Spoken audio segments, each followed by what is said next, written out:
राम राम मित्रों, आप सभी का मेरे YouTube चैनल आर के गुर्जर स्टडी पॉइंट पे स्वागत है। तो मित्रों, लास्ट वीडियो में हमने कहाँ तक बात की थी। मैंने आपको जालौर में चौहान वंश के बारे में बताया था। जालौर में चौहान वंश की स्थापना के बारे में बताया था। जो भी वहाँ के वीर प्रतापी राजा हो उनके एक के बारे में डिस्कस किया था। तो ऐसे ही आज हम चौहानों की दूसरी शाखा के बारे में पढ़ेंगे, जो कि मुख्य शाखा भी है चौहानों की। कौन सी है? अजमेर के चौहान। अजमेर के चौहानों के बारे में पढ़ेंगे। वैसे तो जो चौहानों की मूल शाखा है वो अजमेर की है मित्रों। तो हमको पहले अजमेर पढ़ना चाहिए था, फिर उसके बाद वो, पर हम एक ही बात है, आज हम चौहानों की जो अजमेर वाली शाखा है उसको डिस्कस कर लेंगे। तो सबसे पहले हमको ये जानना है मित्रों, चौहानों की उत्पत्ति कैसे हुई। तो उत्पत्ति के बारे में अनेक विद्वान हैं, उनका अनेक मत हैं। कोई इनको जैसे सूर्यवंश से बताता है, कोई चंद्रवंश से बताता है, कोई अग्निकुल से उत्पन्न हुए बताता है, तो कोई विदेशी बताता है मित्रों, कोई ब्राह्मण बताता है। तो अपन को उन बातों पे ज़्यादा करना नहीं है। ये जो आते हैं कि कौन सूर्यवंश बताता है, कौन चंद्रवंश, तो मित्रों ये ज़्यादातर क्वेश्चन आरपीएससी में आते हैं, आरएस में। जो नॉर्मल पेपर होते हैं पुलिस पुलिस पुलिस हुए जैसे कि, और जो आरएसएम भी लेते हैं उसमें अभी ज़्यादा ऐसे आए नहीं, एक दो हैं जिनके बारे में बता देता हूँ। जैसे कि सबसे पहले तो इनको जो मेन सिद्धांत चलता है अग्निकुंड से उत्पन्न चलता है। अग्निकुंड से उत्पन्न कैसे चलता है कि गुरु वशिष्ठ ने आबू पर्वत पे एक यज्ञ किया था मित्रों। यज्ञ से चार वीर पुत्र पैदा हुए, चार मतलब योद्धा पैदा हुए। चार उनमें सबसे पहले जैसे प्रतिहार हो गए, परमार हो गए, और चौहान हो गए, और वो चालुक हो गए। इस तरह इनके जो वो बताए थे उन्होंने, वो मतलब चारों पैदा हुए मित्रों। उससे उनके बाद ऐसा आज हम जैसे एक तरीके से एनालिसिस करें, ये पॉसिबल नहीं है। फिर भी ये मतलब कि उस समय की अवधारणा क्या रही होगी। उस समय की अवधारणा ये है कि जैसे कि उस समय जो भी विदेशी आक्रांताओं के मित्रों आक्रमण बढ़ रहे थे। आक्रमण बढ़ने के कारण उन्होंने ऋषि मुनि थे, उन्होंने अपने धर्म को बचाए रखने के लिए एक ऐसे ही मतलब वो बोलते हैं जिसको बात बनाई, या अपने धर्म को बचाने के लिए ऐसा सुझाव दिया जिससे कि बच सके। हुआ क्या मित्रों, उन्होंने बताया कि अग्निकुंड से पैदा हुए हैं। अपन जैसे कोई भी हवन कुंड करते हैं तो अपन को लगता है कि भगवान हमारा साथ देगा, एक पॉजिटिव एनर्जी के रूप में सोचते हैं उस बात को, कि जैसे हम भगवान का यज्ञ कर रहे हैं तो पॉजिटिव एनर्जी मिलेगी। उसी तरह ऋषि ने भी एक यज्ञ किया। यज्ञ से चार बढ़िया जो अच्छे बॉडी बिल्डर थे उनको बुलाया, चारों बुला के उनको यज्ञ करके उनको उनका तिलक किया। बोला आज से मतलब भगवान की शक्तियाँ तुम में आ गई हैं, अब तुम अपने धर्म की रक्षा करो। इस तरह ये अग्निकुंड का सिद्धांत हो मित्रों। इसको समर्थन कौन कौन देते हैं, जैसे कि जो नैन्सी है, मूणोत नैन्सी, सूरमल मिशन, तथा जो पृथ्वीराज रासो चंद्रवर्धय के द्वारा लिखी गई है, उसमें यह बात लिखी गई है। अब कई विद्वान इनको ब्राह्मण मानते हैं। ब्राह्मण कौन कौन मानते हैं, जैसे कि आपको याद रखना, गौरी शंकर हीराचंद ओझा के अनुसार एक ब्राह्मण है, तथा गोपीनाथ शर्मा जिन्होंने राजस्थान के इतिहास नामक पुस्तक लिखी है, उसके लेखक है, वो भी इनको ब्राह्मण मानते हैं। और एक बिजौलिया शिलालेख है मित्रों, जो मेन शिलालेख है बिजौलिया शिलालेख में भी इनको ब्राह्मण बताया गया है। ऐसे इनके बारे में है। अब जितने भी कई विद्वान इनको विदेश मानते हैं, तो विदेशी कौन मानेंगे भैया, मतलब सीधी सी बात, अपने जो भारत के हैं वो तो इनको विदेशी मानेंगे नहीं। अब कोई बाहर का आता है, कोई विदेशी इतिहासकार आता है, तो वो इनका कंपैरिजन कैसे करेगा कि यार ये जो जाति है, ये हमारे वहाँ पे जो जाति रहती है विदेश में उससे मैच खाती है। तो उस तरह से उसके व्याप पे ये क्या बताएगा, विदेशी बताएगा इनको।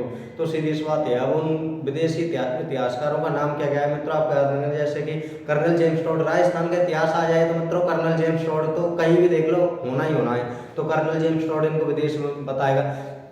वी.ए. स्मिथ वो भी इनको विदेश में बताता है, तथा विलियम क्रुक वो भी इनको विदेश से बताते हैं। ये मित्रों इनके उत्पत्ति के बारे में है। अब हम देखते हैं कि जो अजमेर में चौहान वंश की स्थापना कौन करता है मित्रों।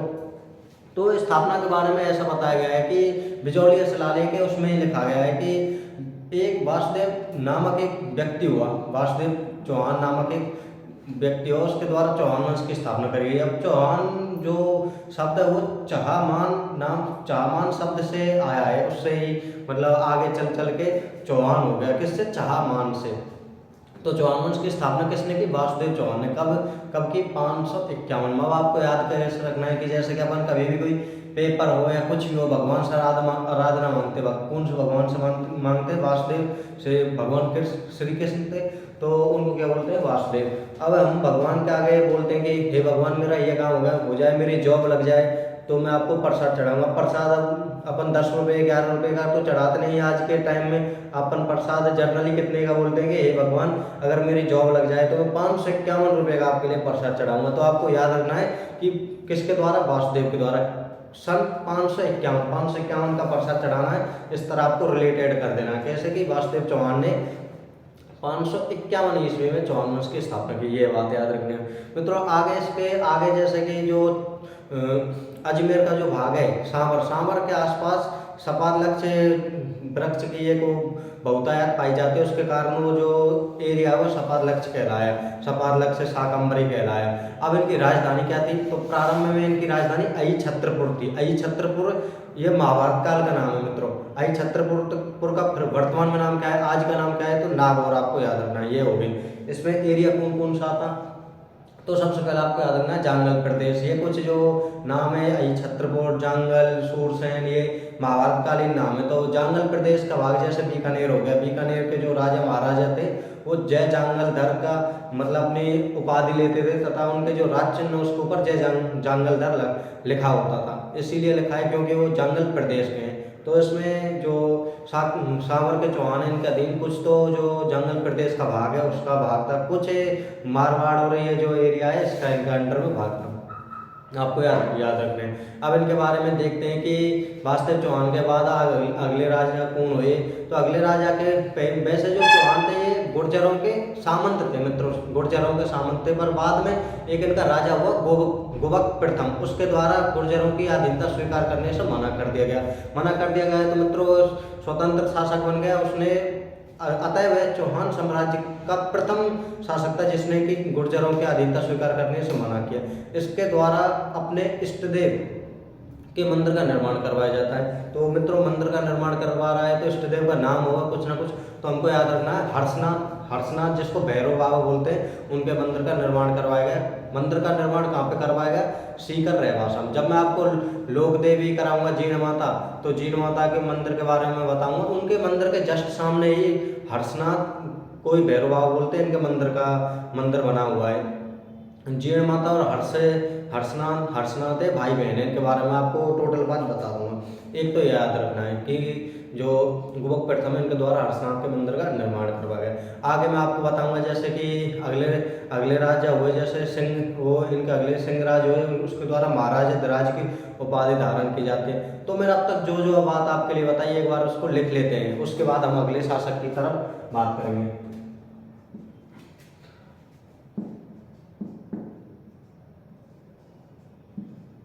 सांवर के चौहान,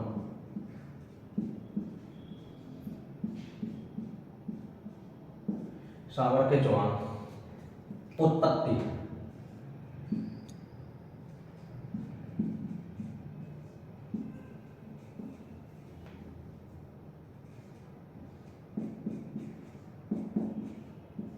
आपको याद रखनी है। तो जो विदेशी, मैं सबसे पहले तो आपको बता देता हूँ अग्निकुंड से कौन कौन मानते हैं।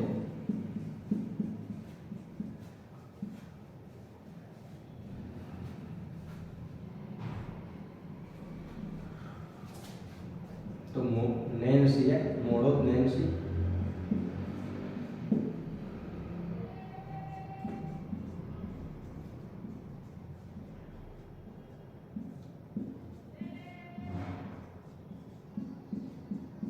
सूरमल मिशन तथा पृथ्वीराज रासो। पृथ्वीराज रासो के लेखक कौन है मित्रों, आपको याद रखना है चंद्र प्रदाय, जिनको पृथ्वी भट्ट भी कहते हैं। ठीक है, आगे अब हम देखेंगे ब्राह्मण कौन कौन बताते हैं इनको। तो दशरथ शर्मा,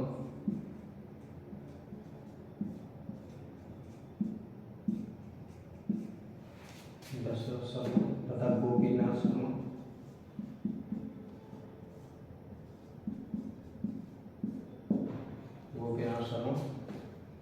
और बिजोरिया सुलाले।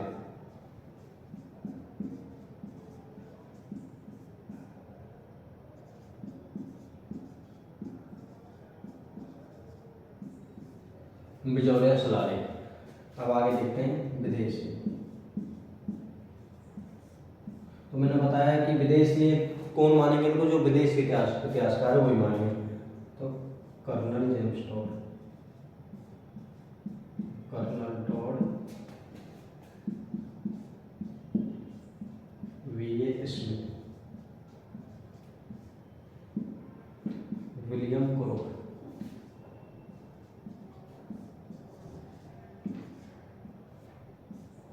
इनके द्वारा इनको विदेशी माना गया है मित्रों।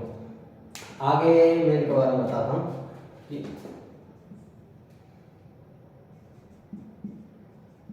चौहान वंश की स्थापना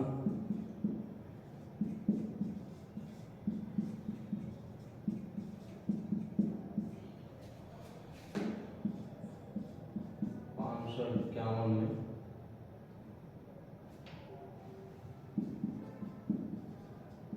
सावर में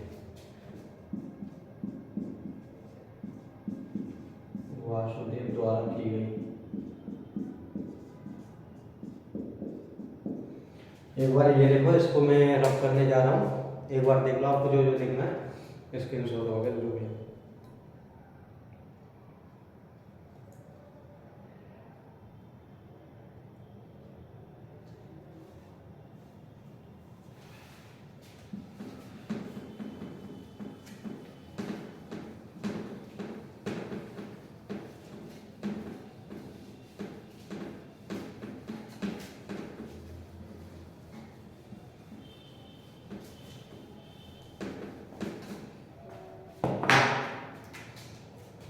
वासुदेव चौहान के द्वारा की है सावर में। हमको कैसे पता पड़ा मित्रों कि वासुदेव चौहान ने इसकी स्थापना की है? तो इसकी जानकारी कहाँ से मिलती है? इसकी जानकारी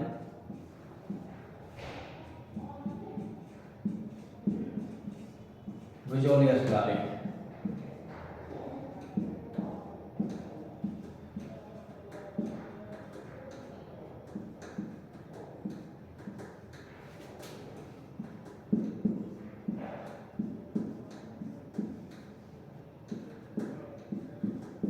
विजोलियस गालिब से हमको इसकी जानकारी मिलती है। आगे प्रथम स्वतंत्र शासन,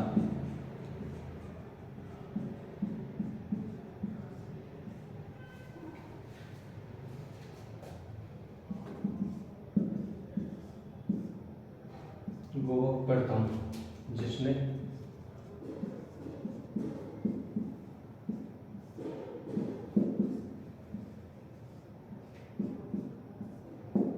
गुर्जरों की आधीनता स्वीकार करने से मनाते हैं।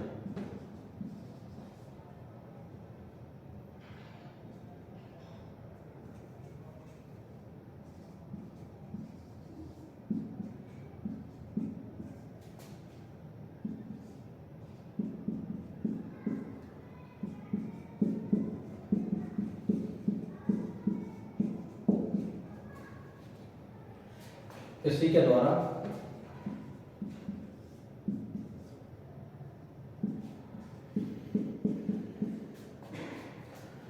अपने इष्टदेव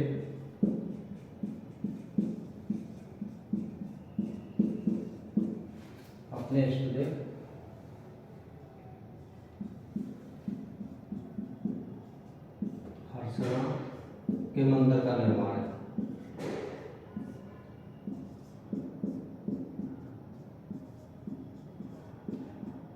मंदिर का निर्माण करवाएगा।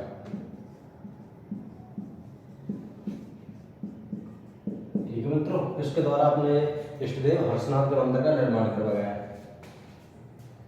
और आगे इनके बारे में आपको क्या क्या बात याद रखनी कि 551 में वासुदेव नामक व्यक्ति ने चौहान वंश की स्थापना की मित्रों। उसने अपनी राजधानी किसको बनाया? आई छत्रपुर नागौर को अपनी राजधानी बनाई। ये वो लिख देता हूँ इनकी राजधानी।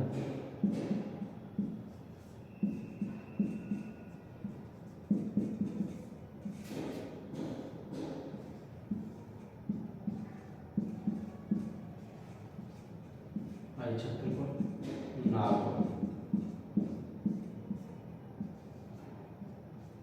इनकी राजधानी आई छत्रपुर नागौर थी। ये बात आपको इनके बारे में याद रखनी। एक बार आप ये करो, मैं रब करने जा रहा हूँ इसको।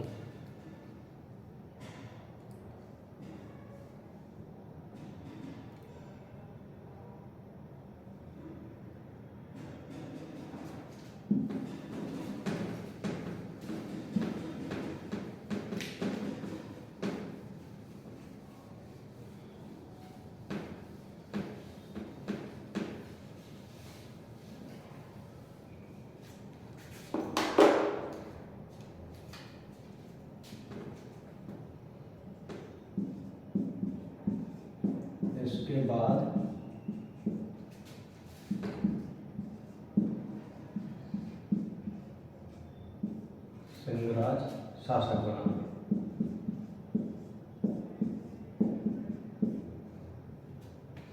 जिसने पहली बार महाराज धराज की उपाधि धारण की। राजा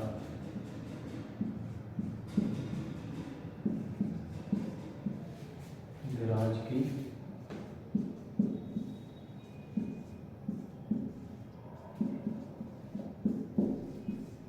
किसके द्वारा मित्रों? इसके बाद अगला शासक बनता है सिंहराज, जिसके द्वारा महाराजा धराज की उपाधि धारण की जाती है सिंहराज के द्वारा। आगे इनके बाद अगला शासक बनता है विग्रहराज।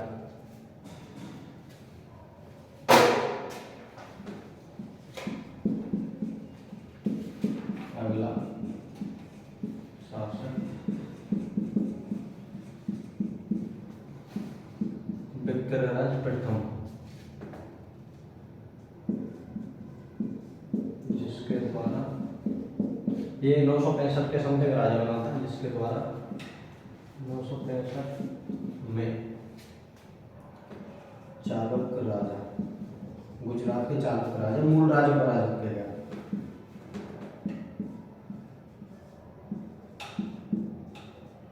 मूल राज्य को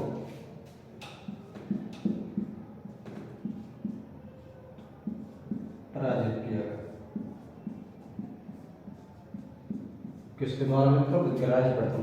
मित्रों आपको कंफ्यूज नहीं होना है कि विग्रहराज प्रथम है, अब आगे हम पढ़ेंगे कि विग्रहराज जो अगले आएंगे विग्रहराज सेकंड, वो चतुर्थ आएंगे, सेकंड आएंगे। आपको इस बार में कंफ्यूज नहीं होना है। ये कि जैसे कि ऐसा नहीं है उस समय भी इनका नाम प्रथम द्वितीय ऐसे हो, ये तो अपन ने जैसे इतिहास को पढ़ा है तो उसके अकॉर्डिंग इनको नाम प्रदान किया कि जैसे पहले विग्रहराज है उसको प्रथम बोल दिया, उसके बाद अगला जो उसका नाती जैसे उसका भी नाम विग्रहराज है तो उसको सेकंड बोल दिया। इस तरह हमने वो डिवाइड किया है। ऐसा कुछ नहीं कि उस समय भी विग्रहराज प्रथम सेकंड, ऐसा कुछ नहीं है। तो हमने अपने मतलब अपने आसानी के लिए इनको बांटा है कि विग्रहराज प्रथम सेकंड, कंफ्यूज नहीं होना। ये विग्रहराज प्रथम है और जो चौहानों का सबसे मतलब प्रतापी शासक होगा वो कौन है? वो विग्रहराज चतुर्थ होगा, जिसको चौहानों का स्वर्णकाल कहते हैं उसके शासनकाल को। तो आपको कंफ्यूज नहीं होना, ये बात लिख लो। इसके बाद मैं आपको अगले शासक की तरफ अगला जो राजा है उसके बाद बताने जा रहा हूँ।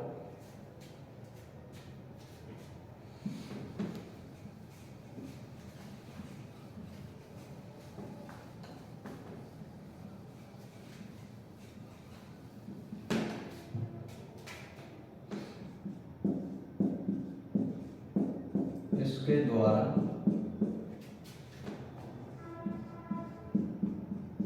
अपनी कुलदेवी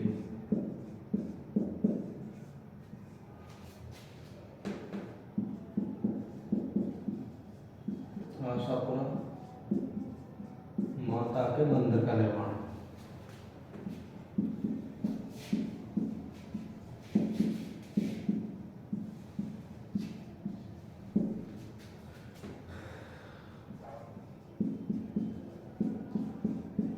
अगले राजा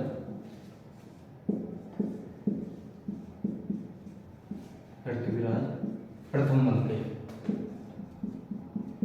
मित्रों अगले राजा पृथ्वीराज प्रथम बने। इनके समय की एक घटना पाई जाती है कि जो गुजरात के कुछ लुटेरे आए, गुजरात के कुछ चोर आए थे, चालुक्य लुटेरे जो 600-700 के समथिंग थे।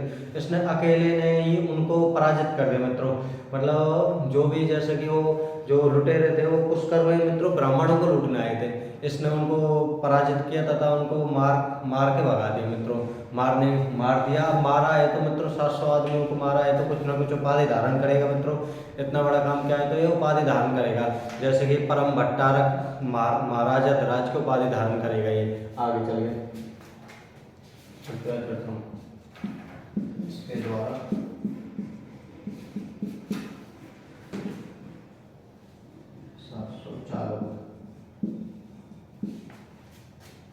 लुटेरों को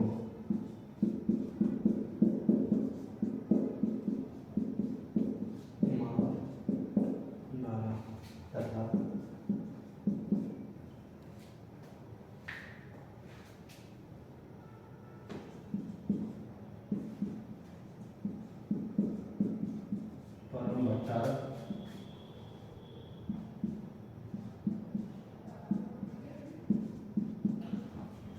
महाराज ध्वज परमेश्वर की उपाधि।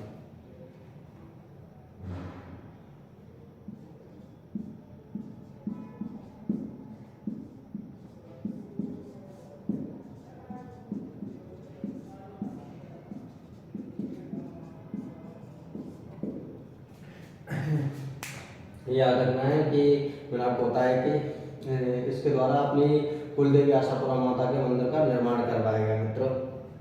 विग्रहराज प्रथम के बाद उनके अगला शासक कौन बनता है मित्रों? पृथ्वीराज प्रथम बनता है। इनके द्वारा जो 700 चालुक्य लुटेरे तो उनको मार दिया गया। वो इतना बड़ा काम क्या है, कुछ ना कुछ उपाधि धारण करेगा, क्योंकि राजा महाराजा उपाधि तो बिल्कुल यही है कि एक से एक बढ़ के उपाधि धारण करते थे। इन्होंने जैसे किसी ने, मैंने बताया महाराजा ध्वज की उपाधि किसने प्रथम बार धारण की? सिंहराज ने। इसने सोचा सिंहराज ने जब महाराजा ध्वज की उपाधि धारण कर ले, मैं तो उससे भी बड़ा हूँ, तो मैं कोई बड़ी उपाधि धारण करूंगा। तो उन्होंने परम भट्टारक महाराज ध्वज परमेश्वर को उपाधि धारण की है इनके द्वारा मित्रों।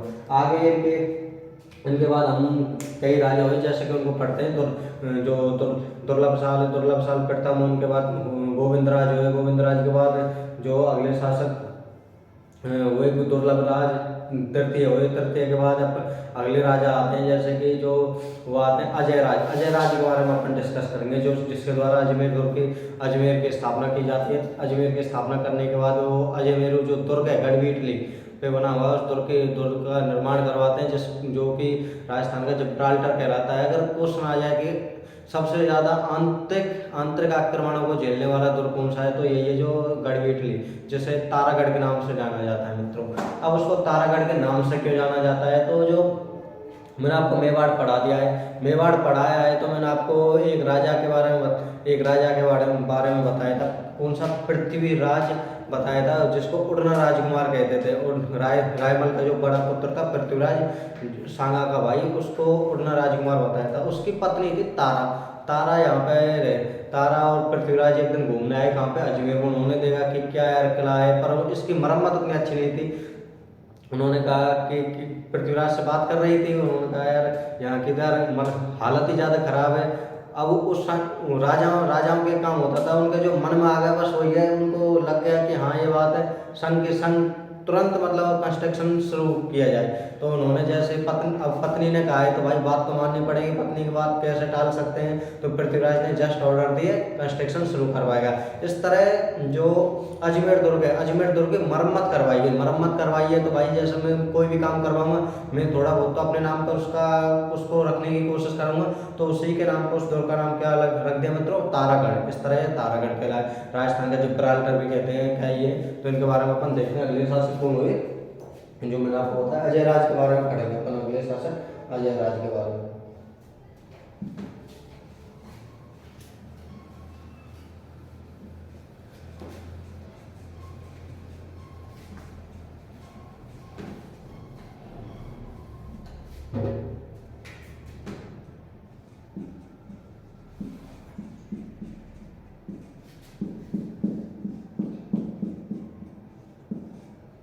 1100 से 1121 इसके द्वारा अजमेर की स्थापना की।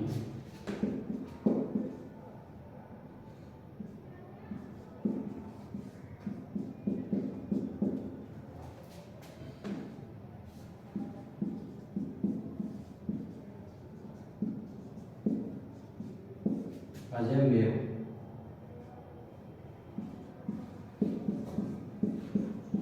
पहाड़ी पर दुर्ग बनवाया गया।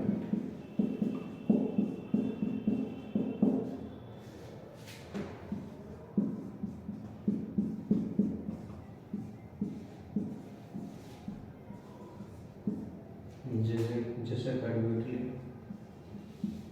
कहते हैं, गढ़वीटली कहते हैं। और क्या नाम है इसका? नाम तारागढ़। तारागढ़ नाम क्यों पड़ा?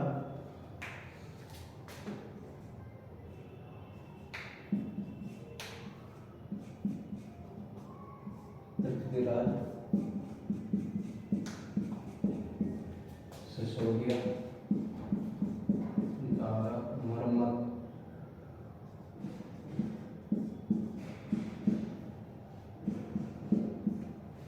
कराए जाने के कारण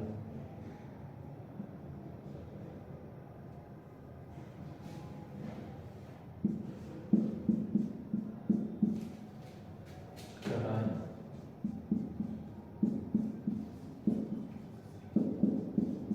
कराए जाने के कारण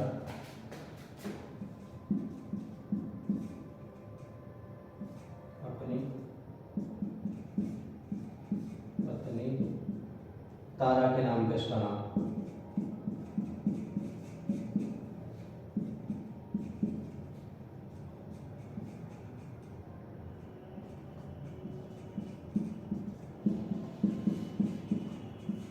तारागढ़ रखा।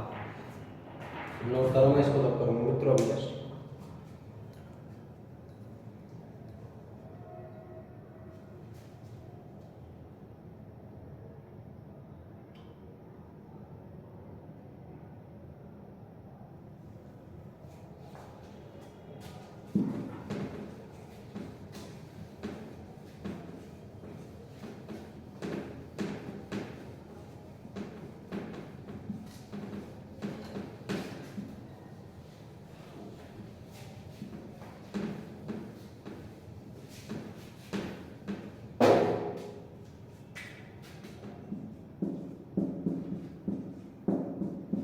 इनके द्वारा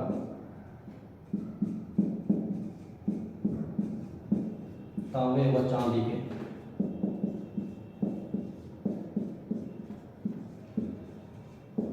सिक्के चलाए गए।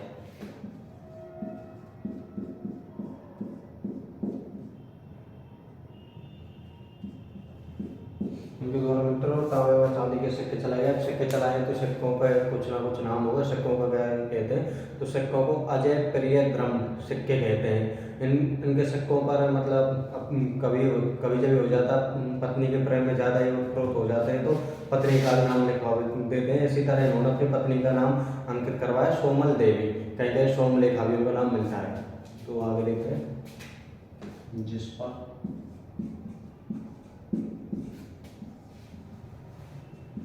अजय प्रिय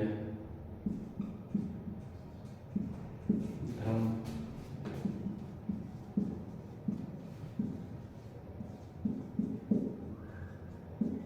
लिखा हुआ था।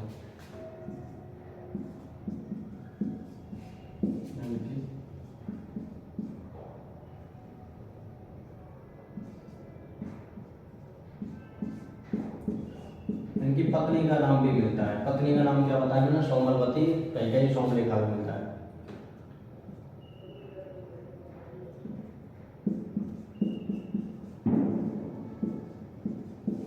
सोमलवती,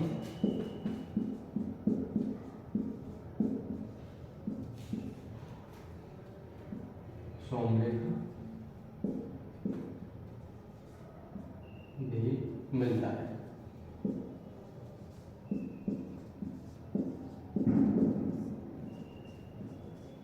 इसके द्वारा मतलब सोने और चांदी के सिक्के चलाए गए जिनका अजय प्रिय द्रम लिखा हुआ है। इनकी पत्नी का नाम भी मिलता है मित्रों। ये बात इनको आपको इनके बारे में याद रखनी है। आगे ये इन्होंने जो गजन पाऊंगा तो मैंने आपको मैं जब पृथ्वीराज तृतीय पढ़ाऊंगा उनके जब उस टाइम बताऊंगा तो गजनी जगह अफगानिस्तान वहाँ के मुसलमान शासक थे वो इन्हीं के समय से आक्रमण करने लग गए थे। तो इन्होंने मुसलमानों के आक्रमण को भी रोका, आक्रमणों को रोका तथा अपने ये पुत्र जो इनके पुत्र हुए अर्णोराज या आनाजी उनको अपना राजकाज दे के पुष्कर की तरफ चले गए घूमने के लिए मित्रों बाद में। तो अगले शासक कौन हुए, अगले शासक हुए अर्णोराज आनाजी। उनके बारे में डिस्कस करते हैं मित्रों पर।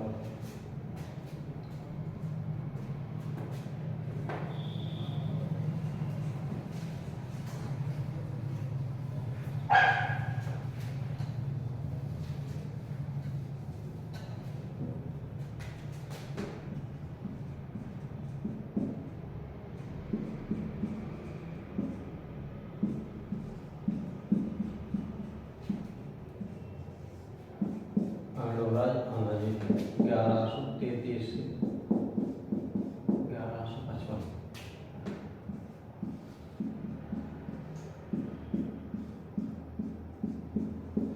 अर्णोराज आनाजी के बारे में याद रखना मित्रों। अर्णोराज आनाजी के द्वारा अजमेर में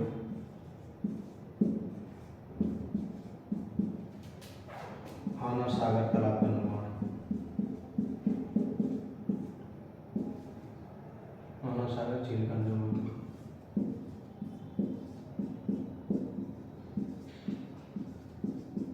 आना सागर झील का निर्माण करवाएगा मित्रों। आना सागर झील पे जो जो मुगल सम्राट हुए, कौन? मुगल सम्राट जहांगीर। एक दिन मित्रों मुगल सम्राट जहांगीर आना सागर झील पे घूमने आए थे, तो उन्होंने देखा कि यार इतनी सुंदर झील है, यहाँ पे कुछ ना कुछ बनवाया जाए। तो उन्होंने एक वहाँ पे बाग बनवाया, उद्यान बनवाया, जिसको दौलत बाग नाम का उन्होंने उद्यान बनवाया। पर बाद में उनका नाम, उद्यान का नाम कन्वर्ट करके कर दिया गया सुभाष उद्यान। तो यहाँ पे सुभाष उद्यान किसके द्वारा बनवाया गया? आपको याद ना, जहांगीर। अब जहांगीर के बाद अगला शासक कौन बनता है? शाहजहां। उनका पुत्र शाहजहां शासक बनता है। तो मित्रों जब सोचता है कि यार शाहजहां भी आता है घूमने के लिए यहीं पे, शाहजहां आता है आना सागर झील को, देखता है कि तू यार मैं जिस पार्क में घूम रहा हूँ मेरे पापा ने बनवाया है। तो यार वो सोचता है कि यार जब मेरे पापा ने बनवाया, मैं कुछ ना कुछ यहाँ पे कुछ और बेटर करूँ। तो वो यहाँ पे जो बारहदरी होते हैं, बारहदरी का निर्माण करवाता है। कौन करवाता है? शाहजहां। आपको ये बात याद रखनी है। मुगल सम्राट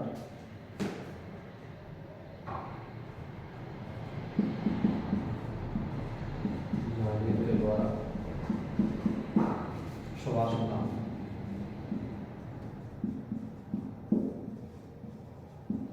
सुभाष उद्यान का नाम मिलता है दौलत बाग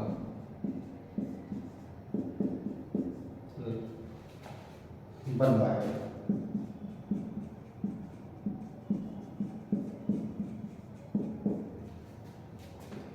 आगे चलते इनके तथा शाहजहां के द्वारा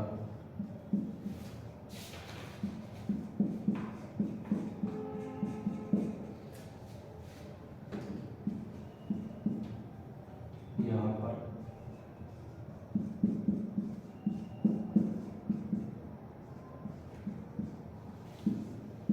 बारहदरी का निर्माण करवाया गया। किसके द्वारा मित्रों? शाहजहां के द्वारा। आपको ये बात याद रखनी है। तथा जो अनुराज आना जी है, वह अनुराज आना जी के बारे में बता देता हूँ। उनके द्वारा पुष्कर में मित्रों जो बड़ा मंदिर है, बड़ा मंदिर का निर्माण करवाया जाता है।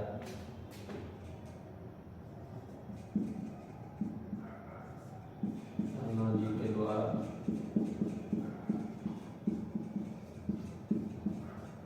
पुष्कर में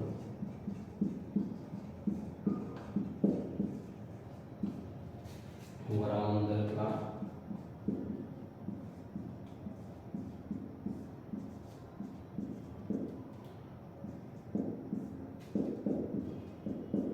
निर्माण करवाया। मित्रों आपको ये बात याद रखना, अनुराज आना जी जो 1133 में शासक बनते हैं, 1155 तक वो राजगाट जाते हैं। इनके द्वारा ये अजमेर में आना सागर झील का निर्माण करवाया जाता है। आना सागर जो एक क्वेश्चन है ये पुलिस में आया था कि आना सागर झील का निर्माण किसके द्वारा करवाया गया है? तो अनुराज आना जी के द्वारा। उसमें ऑप्शन में जैसे अजय राज था, आना जी था, तो बहुत बच्चे कंफ्यूज हो गए थे कि यार जो आना सागर झील है ये आना जी तो हो ही नहीं सकता, बल्कि आपको कंफ्यूज नहीं होना है। इसलिए इसका जो आना सागर झील है इसका निर्माण किससे करवा? अनुराज, या उनका एक दूसरा नाम मिलता है आना जी के द्वारा इसका निर्माण करवाया गया। इसी को मुगल सम्राट जहांगीर के द्वारा यहाँ पे सुभाष उद्यान, जिसको दौलत बाग भी कहते थे, उसका निर्माण करवाया गया। तथा जहांगीर के पुत्र कौन हुए? शाहजहां। शाहजहां के द्वारा यहाँ पे बारहदरी का निर्माण करवाया गया। ये बात याद रखनी है। और मैंने आपको बताया कि अनुराज आनंद जी के द्वारा पुष्कर में बड़ा मंदिर का निर्माण करवाया गया। अब आपको एक और बात याद रखनी है कि इनकी हत्या किसके द्वारा की गई? तो इनकी हत्या इनके पुत्र जगदेव के द्वारा कर दी गई। कब कर दी गई? 1155। अब मैंने आपको जब मैंने मेवाड़ का राजवंश पढ़ा रहा था उस टाइम मैंने आपको टर्म बताई थी कि जैसे ही कोई पुत्र अपने पिता की हत्या करके शासक बनता है तो उसको क्या बोलते हैं? तो मैंने आपको बताया था पितृहंता शासक। इसी तरह यह भी अजमेर में चौहानों का प्रथम पितृहंता शासक है। आपको याद रखना है कौन? जगदेव। मैं आपको लिख देता हूँ, एक बार आप ये लिख लो। अनुराज आना जी था यहाँ पे जो 1133 से 1155। आपको ये कर लो, इसके बाद मैं आपको रब कर देता हूँ।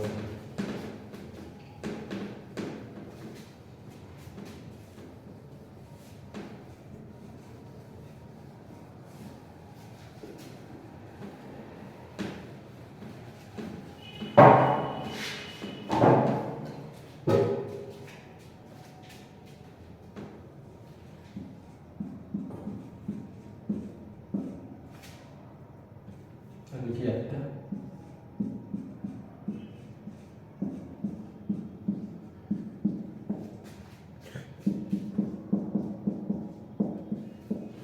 इनके पुत्र जगदेव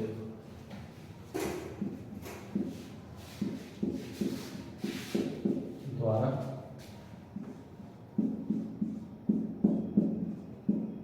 कर दिए गए। किनके द्वारा कर दिए? जगदेव के द्वारा।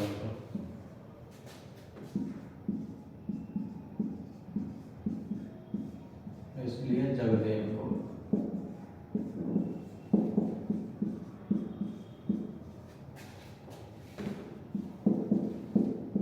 पितृहंता शासक कहते हैं। क्या कहते हैं मित्रों? पितृहंता शासक कहते हैं। और आगे जाके राजा कौन होता है? जगदेव। तो जगदेव के बारे में आपको यही याद रखना है। जगदेव का टाइम पीरियड 1155 से लेके 1158 तक ये राजकाज करते हैं। उनके बाद अगला जगदेव को हटा के अगला शासक बनता है जो कि विक्रय चतुर्थ है तथा बीसल देव जो नाम था। उनके बारे में आपको नेक्स्ट लेक्चर में बताऊंगा, क्योंकि काफ़ी जानकारी है। वो अपने समय के जो मतलब चौहानों का स्वर्णकाल कहा जाता है, तो अपने समय के सबसे महान प्रतापी शासक हुए, उनके बारे में चाहता हूँ कि एक स्पेशल लेक्चर बनाया जाए मित्रों। अगर आपको जो मैं आपको मित्रों बता रहा हूँ अगर वो सही लग रही हो तो वीडियो को लाइक करें, शेयर करें। अगर आपको कंटेंट में कोई भी कमी लग रही है तो आप सजेशन दे सकते हो कि क्या क्या वीडियो में सुधार करने की जरूरत है। थैंक यू मित्रों।